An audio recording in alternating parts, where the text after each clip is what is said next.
the Spence podcast, episode 2. Get with you after this song.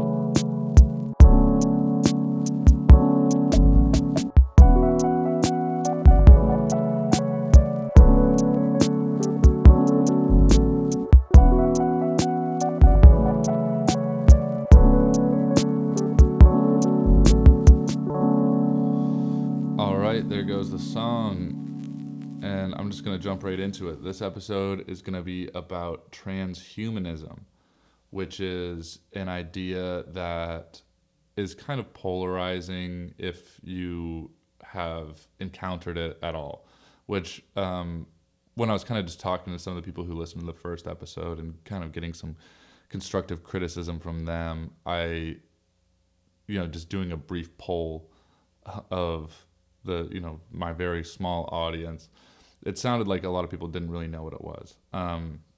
And for people who do know what it is, you will know that there's kind of two camps of people who talk about it. And one is the kind of techno-optimism crowd who think that there's going to be this singularity, or there's going to be fully automated luxury gay space communism, which that is a real thing, and it's a good time if you want to look it up.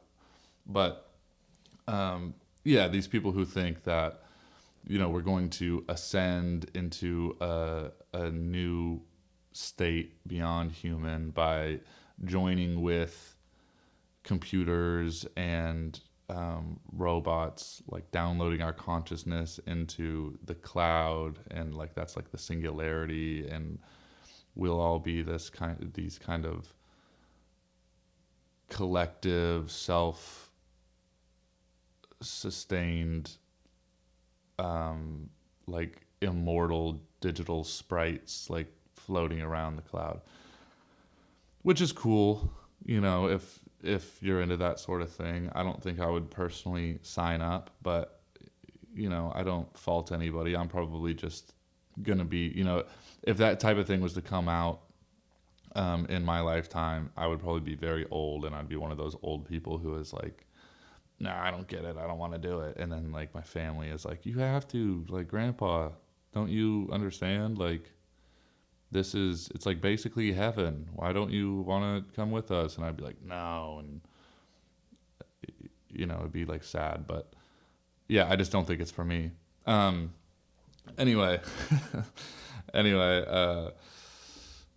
not going to talk about either of those two camps. And then the other kind of was my introduction into the idea of transhumanism was the movie Gattaca, and this is more the vein that I'm talking about.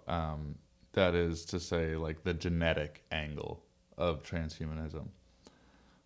Another kind of popular culture piece of media that explores this is the book My Sister's Keeper, by I think Jodi Picoult, and she is writing in that book about the idea of savior siblings, which is I don't know, she wrote a book about it.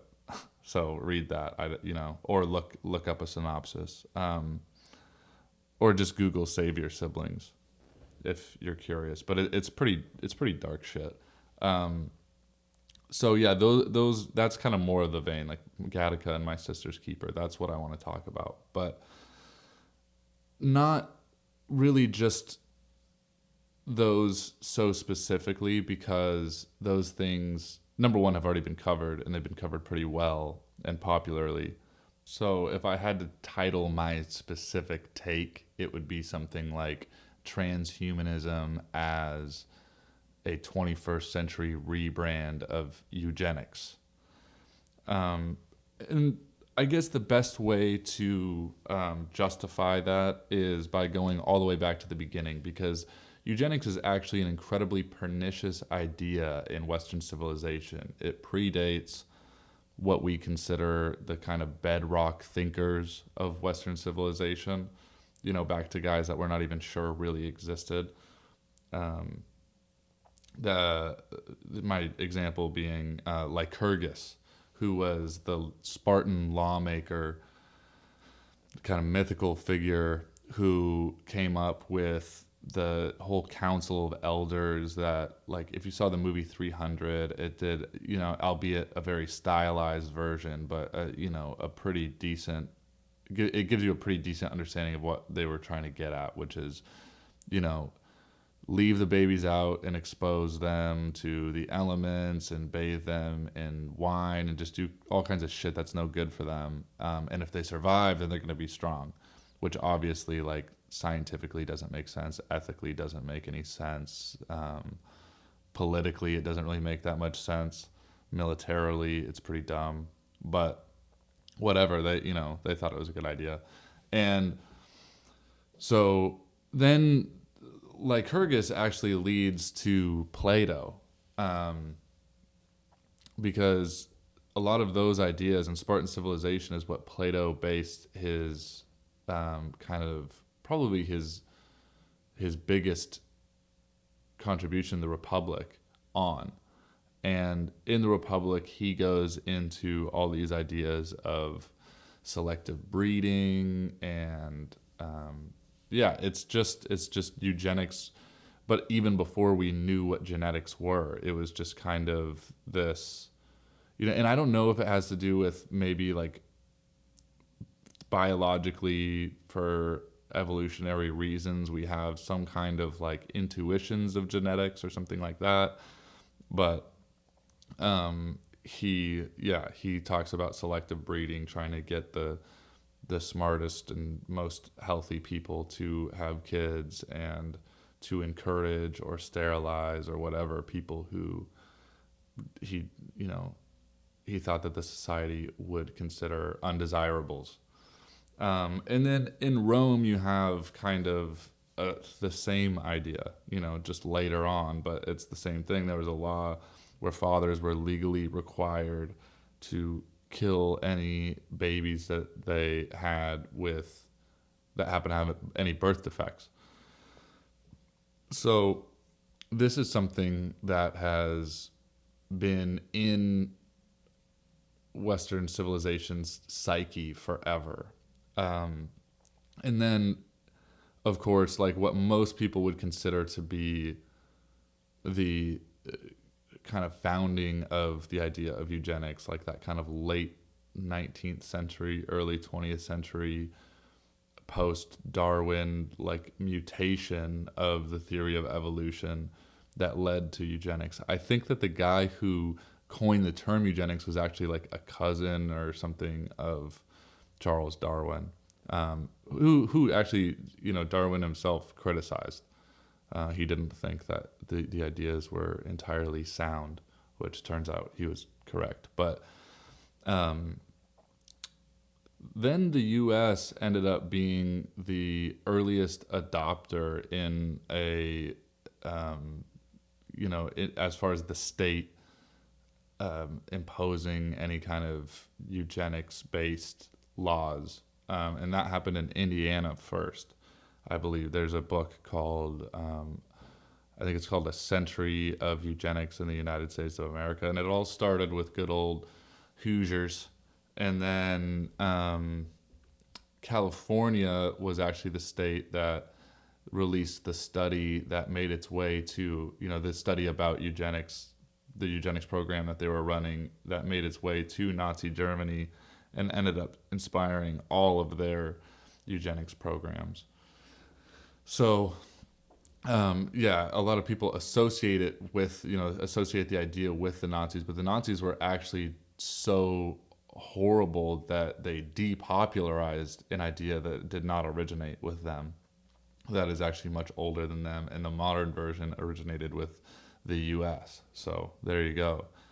And California, as you'll find out in this podcast, has a long and sordid history with ideas of eugenics. They really, and they don't own it at all. And, for example, they had this bill a few years ago that didn't that didn't make it. Or actually, not a few years ago. It was last year, and it was basically reparations for their way too long-lasting sterilization programs. I've got it in my notes here. Yeah, so between 65 and 75, at least 240 women of overwhelmingly Mexican origin were sterilized after giving birth at LA County University of Southern California Medical Center. And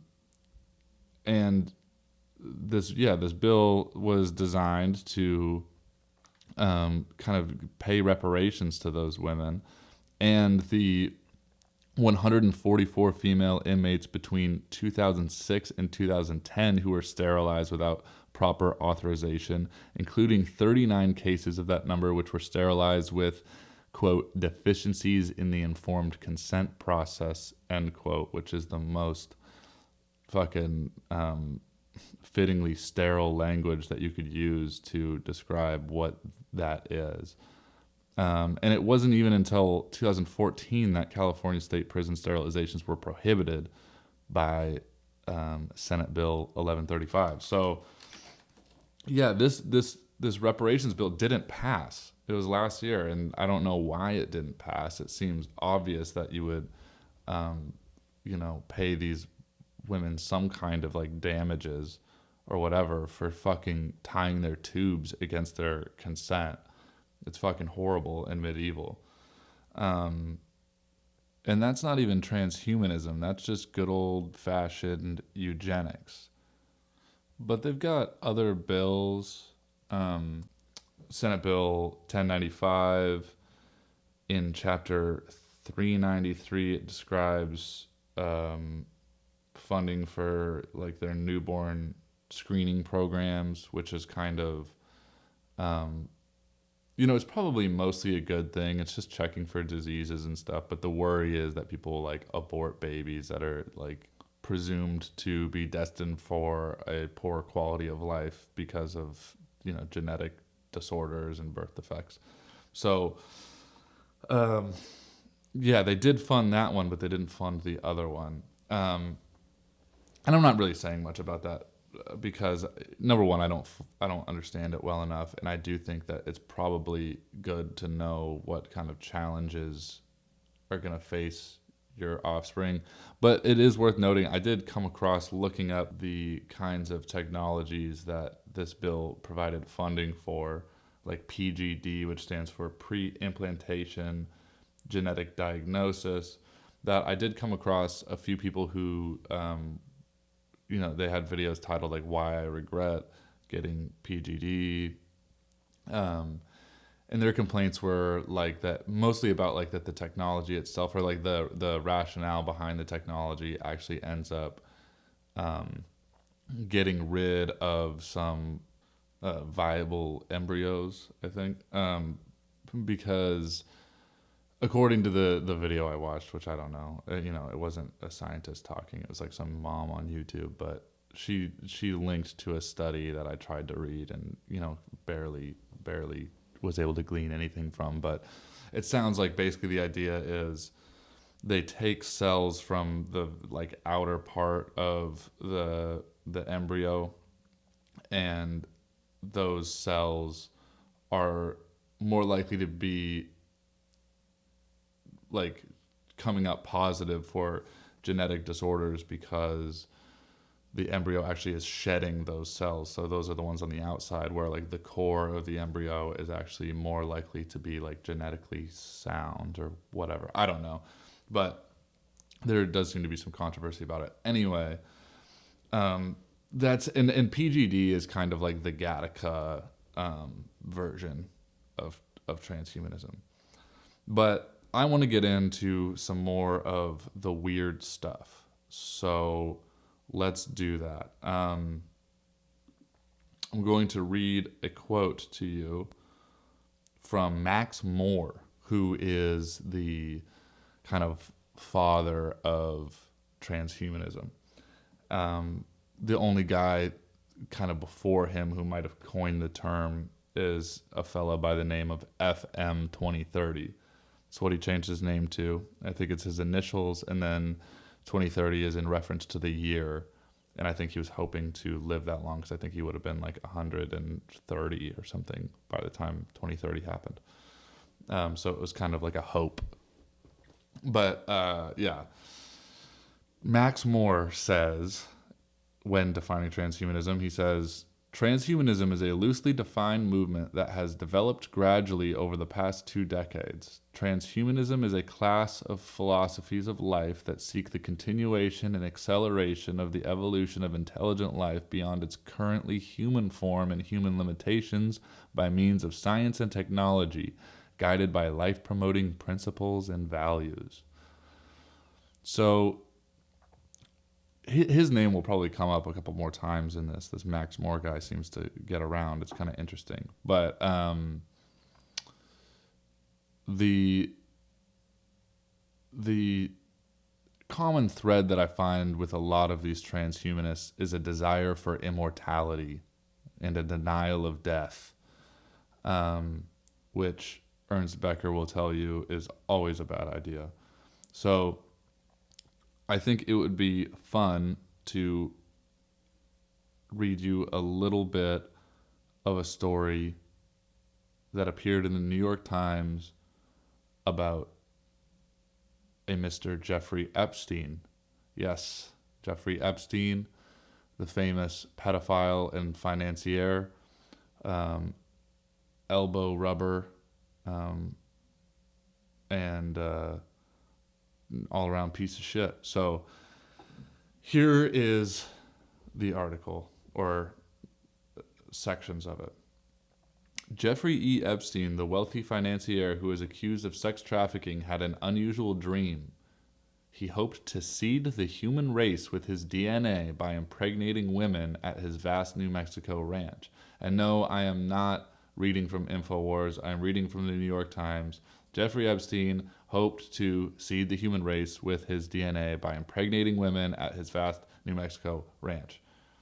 Mr. Epstein, over the years, confided to scientists and others about his scheme, according to 4 people familiar with his thinking, although there is no evidence that it ever came to fruition. Mr. Epstein's vision reflected his long-standing fascination with what has become known as transhumanism, the science of improving the human population through technologies like genetic engineering and artificial intelligence. Critics have likened transhumanism to a modern-day version of eugenics, the discredited field of improving the human race through controlled breeding. So now, cards on the table, you know exactly where I got this idea. That sentence right there, critics have likened transhumanism to a modern-day version of eugenics, is what caused me to do kind of the dive into the history of eugenics and the kind of history of transhumanism, to see if that claim is valid. And it seems to be that it is. This article goes on to describe the many, many scientists like Murray Gell-Mann, Stephen Hawking, Stephen Jay Gould, George M. Church, Frank Wilczek. I mean, a lot of people hung out with this guy who were big-time scientists. And it's actually interesting, like a lot of those guys are like Nobel Prize winners, and in this article it describes where Epstein got his idea for this like pregnant lady farm in New Mexico, or ranch or whatever, which was this thing called the Repository for Germinal Choice. And there's an article about that was really interesting and funny. This guy wrote a book called The Genius Factory that just like details the history of this repository. And yeah, it was a sperm bank that opened in 1980 and purported to offer like top tier sperm. Dazzling, backflipping, 170 IQ sperm, according to the book. And that was just like so interesting to me. Another funny thing that happens in that article is, like, to protect the identities of the donors, they would like color code the sperm containers or whatever, whatever they were keeping them in. and they were like misspelling turquoise and it like coral and like all like they were using like fancy colors or whatever, but they were like misspelling them all. Like they left the E off turquoise and like all this shit. It was fucking hilarious. Like, and then they were like a lot of the fucking guys who were running the thing were like contributing their own jizz. Like they weren't. It wasn't even. It wasn't even just Nobel Prize winners. It was like the kid behind the desk and like all this shit. Um, yeah. So, uh, yeah. That was Epstein's inspiration. It gets weird again because he was also into cryonics, very into cryonics. Because, like I said before, all these guys are obsessed with immortality. That's really a lot of what transhumanism is about. Obviously, he wanted to continue his genes in this fucking farm. Like, he wanted to have like 30 fucking pregnant women running around. And he was like, you'd have to read the whole article, but I mean, he was like grooming women at his parties to see if they would be good candidates and stuff. But yeah, he was into cryonics, which is like the kind of discredited pseudoscience where you freeze yourself in hopes that they can fix what's wrong with you later. Like I think Walt Disney, I don't know if it's a rumor, if it's real, but he's supposedly a guy who froze himself. Um, and that's where our friend Max Moore, who the man who provided that lovely quote, comes back in, because he is the president of the Alcor Life Extension Foundation, which is a I believe it's a nonprofit that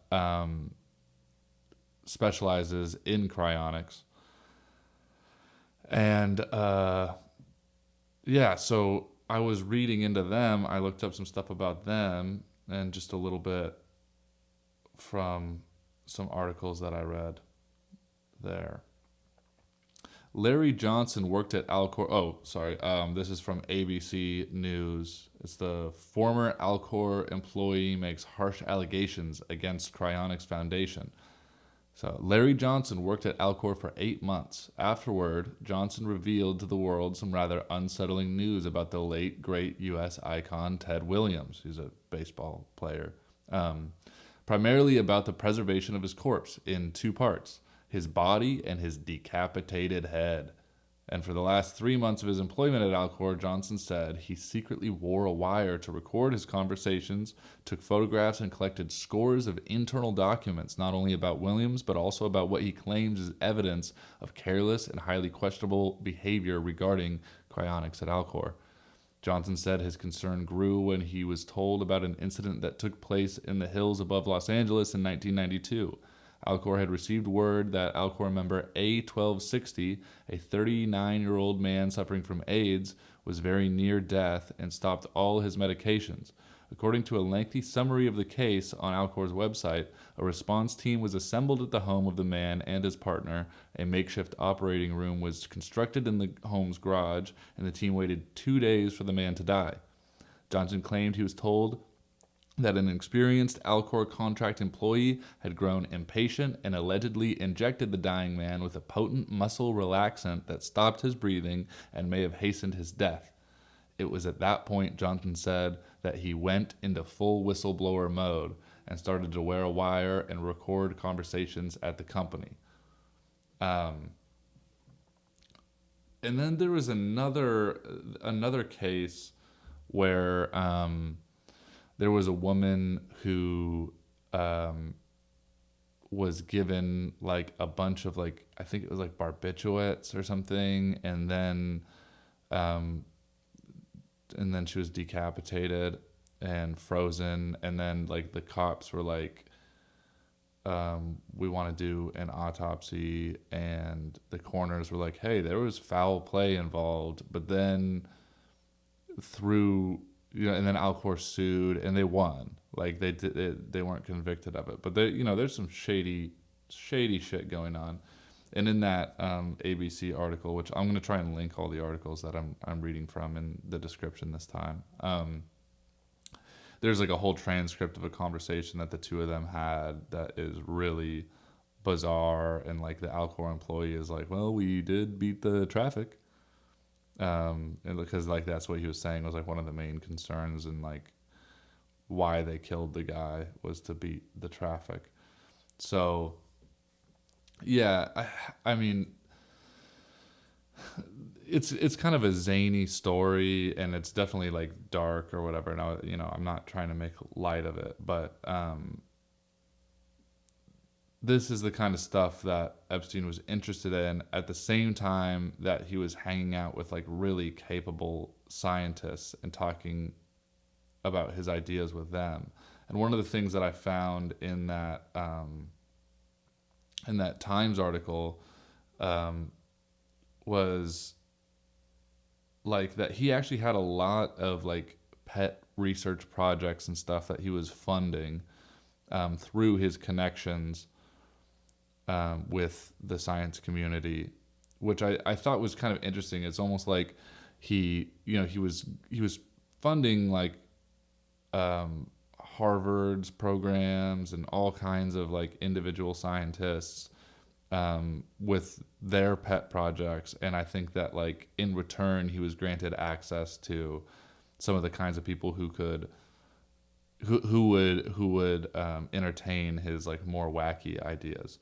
So, like one of them, this is from the article. He told one scientist, oh my god, he told one scientist that he was bankrolling efforts to identify a mysterious particle that might trigger the feeling that someone is watching you. And like, of course he was. Of course he was. This kind of guy, I mean, how much paranoia has been inspired by his death alone, like you can't measure. So it doesn't surprise me that he was interested in making people feel like that. Which that doesn't have anything to do with transhumanism. It's just horrible, though, on its own. That is not to say, though, that more legitimate scientists aren't susceptible to the same kinds of like bizarre shit that Epstein is into here. Like I said before, that repository, that sperm bank thing, those were a bunch of Nobel Prize winners, just going like, well, you know, why shouldn't the world be more of me? But let me focus on some wackos again, though, because here we go. Back to that Times article, which I'll try and let you know if I'm jumping back into that. I think I'm near the end of what I wanted to talk about in it, though. In 2011, a charity established by Mr. Epstein gave 20 grand to the World Transhumanist Association, which now operates under the name Humanity Plus. The group's website says that its goal is to deeply influence a new generation of thinkers who dare to envision humanity's next steps. Mr. Epstein's foundation, which is now defunct, also gave 100 grand to pay the salary of Ben Goertzel, the vice chairman of Humanity Plus. And they actually linked to that guy's resume, and this is where it gets interesting. In his resume, there's all these credits and things that he's done with the government, and he had like he has a patent on like data mining articles, like news article headlines, in a way that's supposed to like predict stocks, that he patented like 15 years ago. And I don't know if it worked out. I mean, I don't know if you'd be needing Epstein's money if it did. But anyway, when I was looking through his resume, I came across a time where he worked for a government organization called INGSCOM, INGSCOM, which I recognized because that is the same part of the whatever it is, part of the military that is the basis of John Ronson's book, The Men Who Stare at Goats.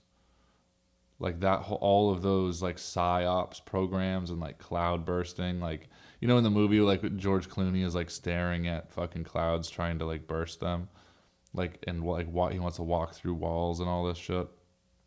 That's all based on Ronson's book of the same name and the former Ingscom guys that he interviewed, and that whole thing is worth reading on its own. And there's this very like weird thing that I've noticed when I read about history and kind of just different bureaucratic things that have happened in the military, like not even just ours, but like the weird shit you hear about, like what the Nazis were up to and all of their like occult shit that they were into, and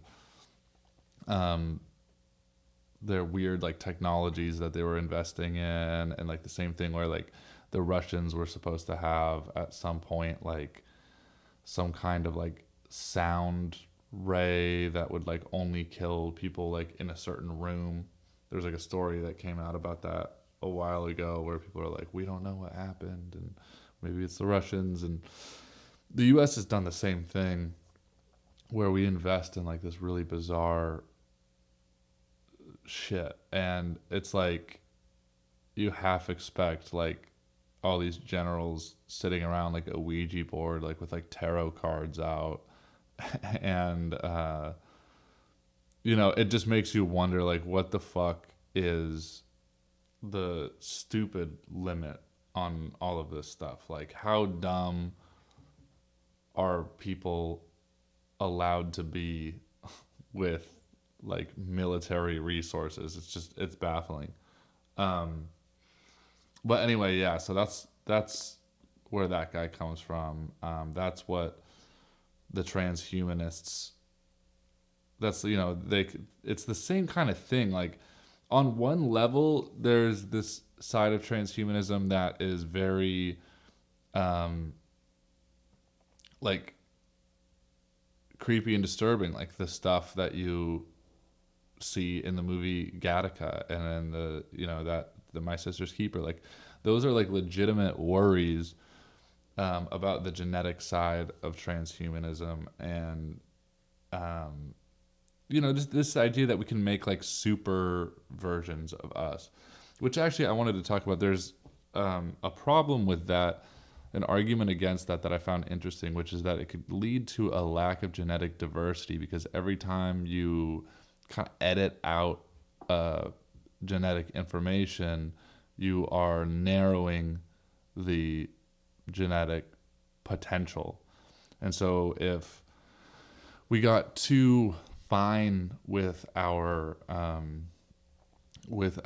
editing, you're gonna end up with like, okay, we want like tall people or something like that, or like this is the best, like this nose breaks less, so we're gonna like give our kid this nose, and like these ears like hear better, so they're gonna have like this kind of ear, and like these ankles can take more punishment, and what if he wants to be a runner, and we want him to have long fingers in case he wants to be a musician. And you're gonna have all these like wonky looking fucks who are have all the potential in the world, but then like everybody's gonna look like that, or I mean I don't know. there's so much shit that could go wrong. But the genetic diversity thing I found interesting, and one of the reasons is like I was reading this thing that like sickle cell anemia is actually also that the same like genetic tag that creates that is also responsible for a higher resistance to like, I can't remember which disease, but a disease that is like common in the regions where like sickle cell anemia is the most common. So it's law of unintended consequences and all of that stuff. And I might be guilty of a naturalistic fallacy here, but I feel like it's very possible that the reason, like that there's a reason why things are the way they are naturally. Like it's not perfect, but it works out enough of the time that I don't know if we want to go like rooting around in our genetic information and like dicking things up unintentionally.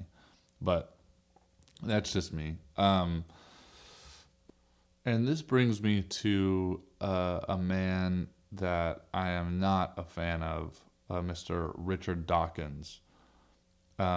He just bugs the shit out of me. I hate his stupid pinched face. I hate his stupid voice. And I know I shouldn't be putting this kind of negativity out. But I don't like him. I don't care for him. Just like, as far as like his charisma or lack thereof. And I think that a lot of times his message is really obnoxious. One example was like he was, and he's supposed to be like, a new atheist, part of the Four Horsemen with like Daniel Dennett, Sam Harris, and Chris Hitchens, like, fuck religion and all that stuff. Which he does still totally like wave that flag. But I saw this thing on, it was like either Twitter or Instagram, but he was like sitting at a church in England and he was like, aren't the bells and like grounds of this church like so much more serene and pleasant than the shrill cries of Allah Akbar? And I was like, what what are you talking about, man? Like all of a sudden you're like nostalgic for like I don't know, Christianity, or like I don't know, he was just like taking like this weird shot at Islam without like any more of a fleshed out argument. And it's part of like the whole, like I know this is a huge tangent, I'm sorry, but it's part of like the whole like movement that he's a part of, to like say shitty things about Islam and then be like, but it's like objectively like, what do you support, like throwing gay people off roofs and like the killing of apostates and like all. It's like, no, of course not, of fucking course not. But it's like, what are you doing though? It just doesn't seem like that's the best way to solve the problem. But a lot of people have said what I'm saying before me, and I don't want to give anybody any reason to go like figure out what I'm talking about. Like, don't bother listening to him. But back to back to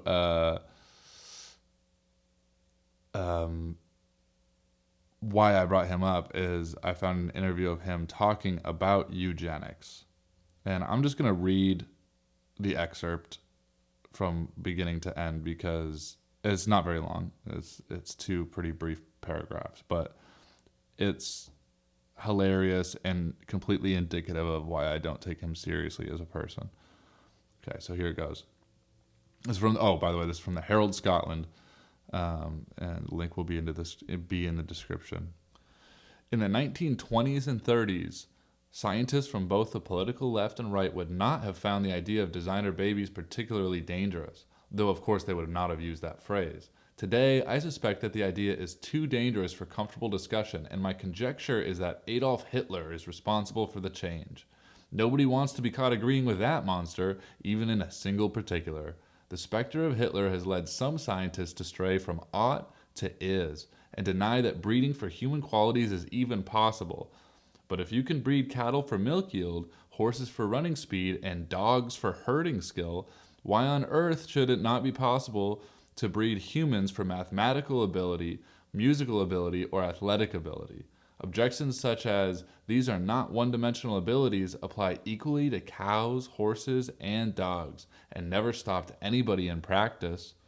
I wonder whether some 60 years after Hitler's death, we might at least venture to ask what the moral difference is between breeding for musical ability and forcing a child to take music lessons, or why it is acceptable to train fast runners and high jumpers, but not to breed them.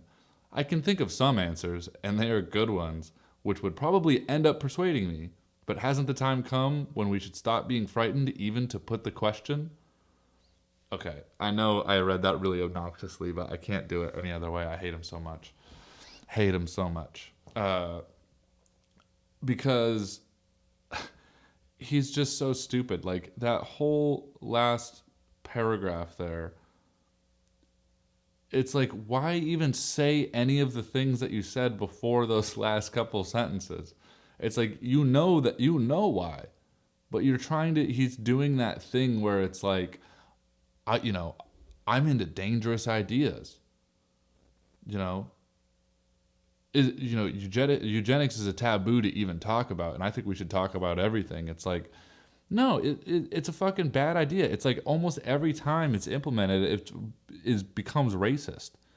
And even if it wasn't like just purely a racist thing, like there's so much wrong with it. And one of the points that he makes about what is the moral difference between breeding for musical ability and forcing a child to take music lessons? It's like, I don't know, maybe don't force your kids to take music lessons. It's like, it depends on how intensely you're forcing them, I guess. But then also, like, breeding your kid for musical ability is just gross. Like, that's just a gross thing to think of. And he knows it, but he just likes to play those games. But that's the kind of stuff that I think is why we have to be vigilant when like these rebrandings come about and these ideas that eugenics is over, or that our discoveries about genetics can be useful in like forging new humans. It's like, it all just sounds like transhumanism, like the Ubermensch, not like Nietzsche's Ubermensch, but like the Nazi Ubermensch, like Aryan Ubermensch. Like it'll become the same thing. Like eventually you will edit those genes in such a way that they are excluding certain subjective things about people. There's no way to be objective about it. Like, is tall better than short? Like, is like dark hair better than light hair? Like, all of those things. It's like eventually, like, I don't know. I mean, could you imagine like certain kinds of offspring being in style? It's like, oh, like you're of this generation. Like, oh yeah, like during that generation, like double jointed thumbs were all the rage. So you've got like a whole generation of people who are like, who can do that thing with their thumbs, but it's like it's not based on anything. It's not just like, oh, I want to get rid of this disease. And like I said about the sickle cell thing, like that might not necessarily always be a good thing either. What if, they find the gene for that is responsible for gender dysphoria or depression or anxiety? It's like getting rid of those things might mean you're also getting rid of like subcultures and human achievements and all of that stuff. And like, obviously you don't want your child to have a harder time than other children, but those hardships and things are of course going to end up being the things that like the potential for excellence actually comes from. Like yeah, you can, if you want your kid to be a good piano player or whatever, like, and you can find the genetic things that would give them longer fingers and like a more mathematical brain or whatever it is that makes a good piano player. That doesn't necessarily mean that they will be one, because the creative element is not something that you can. I mean, I'm sure there's genetic component to it, but a lot of it is going to be experience. Like, there's a reason why, a lot of people who are considered, geniuses or just like freak athletes or whatever. It's like a lot of times, yeah, they had a genetic advantage, but like their background or whatever was also hugely influential, and it's like it's just not your job as a parent to try and make a good piano player, or you know what I mean? Like it's not about fucking if you're having a kid and you're thinking of that kind of shit, like you shouldn't be a parent. Um, if you wanted to be like, oh, I don't want my kid to have asthma, childhood asthma or something like that, like I can understand that. Um, which I've already, I'm starting to repeat myself, but it's just the kinds of things that he's saying there are just so odious to me, and so like it's really the reason why I made the episode at all, because I'll bring you back to what I started with, which is, you know, between 2006 and 2010, almost 150 female inmates were sterilized without proper authorization, including 39 cases where they were sterilized without even giving informed consent. So,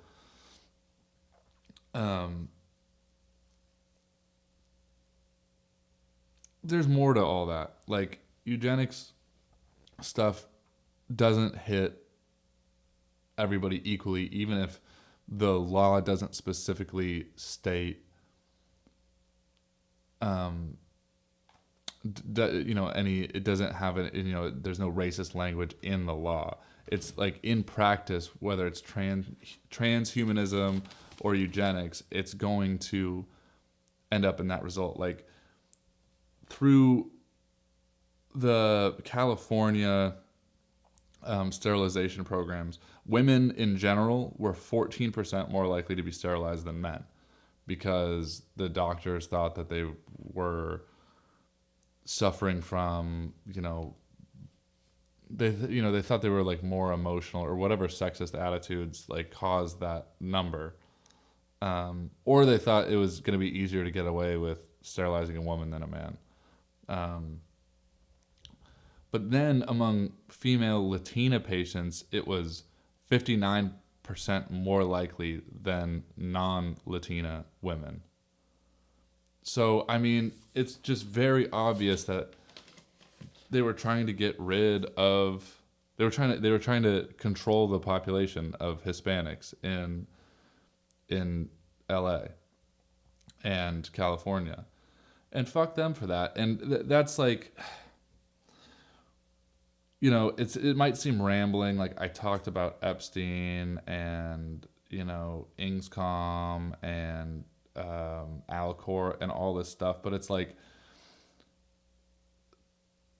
the connecting thread for me is that these ideas are not coming from trustworthy people ethically, right? Like, and I don't think scientifically either. Like, there's a lot of pseudoscience in transhumanism, but even the stuff that is scientifically like whatever sound, it seems sound because like whatever the new science is gonna seem sound.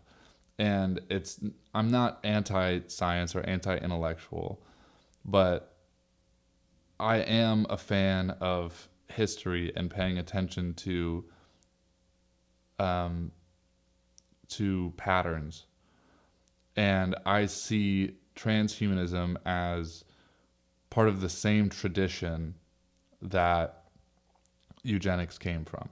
And it's like an evil as old as our civilization. And it will keep rearing its head with new names and new faces and new justifications and new whatever. But you have to remain, on one hand, open to new technologies, right? Like just because the pattern exists doesn't mean that like everything that comes down a pipeline that seems similar is. Like, I think that there probably is some potential for certain of these technologies to alleviate some suffering, but it's like we need to keep this shit on a tight leash. And also, we need to acknowledge our history a little bit here, because people don't associate eugenics with the U.S. Before I did any reading on this, if you asked me about eugenics, I knew that we had some history with it. I thought there were a few states, and in my own prejudiced way, I would have assumed those were southern states, not California, and that that sucks that that my brain went there. But then also, I mostly associate eugenics with Nazi Germany, and like the scientific racism of like the late 1800s, and with like the Nordic countries, because I know that a lot of those countries had pretty hardcore eugenics programs that went into as late as the 70s and 80s. But as it turns out, like that's one of the big takeaways I got from this, is that nobody is immune to, or no culture is immune to these ideas. No time period or whatever is immune to these ideas. The way that they have followed us around as a species, indicates to me that something that it might even be like a thing that is like a piece of software, like a virus of the mind and of like a culture that can get downloaded with the right preliminary conditions, like because of biological drives that are set there by evolution and ideas about survival of the fittest and all that, which like I understand that phrase itself came much later than the ancient civilizations that like believed it, if that makes sense. Like I understand that nobody knew that scientifically survival of the fittest was a thing, but if you go back to, like I said, like that Lycurgus guy and Sparta and what they were doing to their babies, like survival of the fittest was certainly something that they had an intuition about. And so the moral of the story is this is something to remain vigilant about. And anytime something smacks of eugenics, whether it be transhumanism or some new thing around the corner that's about manipulating genetics for like utilitarian purposes, be very wary of it. Do your research, get to know what the thing is. And as Alex Turner famously said, don't believe the hype. So yeah, I'm probably gonna wrap it up there. Thanks for tuning in. I had a lot of trouble with this one. I had to record it a bunch of times. It's in a bunch of like little segments and stuff. I think the next one I'm hoping I'll have a little bit of an easier time with. I'm gonna try and learn from this one on the next one, and hopefully it'll keep getting better. So yeah, once again, anybody listening, let me know what you think I could improve upon. Let me know what you think I did right. And yeah, I'll see you on the next one. Thanks.